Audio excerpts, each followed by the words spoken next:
জলপাইয়ের চাটনি যারা যারা খেয়েছো তারা তো জানোই কতটা সুন্দর খেতে লাগে, বেশ টক ঝাল মিষ্টি হয়। আর যারা যারা এখনও জলপাইয়ের চাটনি খাওনি তারা অবশ্যই কিন্তু একবার এইভাবে ট্রাই করতে পারো।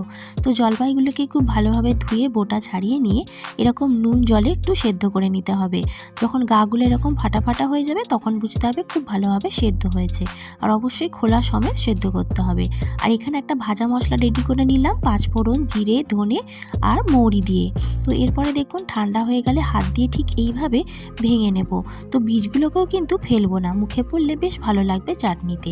তো এরপরে দেখুন তেল গরম হলে এই আধ ভাঙা জলপাইগুলোকে এর মধ্যে দিয়ে নুনটা সামান্য পরিমাণে দিতে হবে, যেহেতু সেদ্ধ করার সময় দিয়েছিলাম। আর হলুদ দিয়ে একটু নাড়াচাড়া করার পরে এখানে আমি চিনি ব্যবহার করিনি, গুড় ব্যবহার করেছি।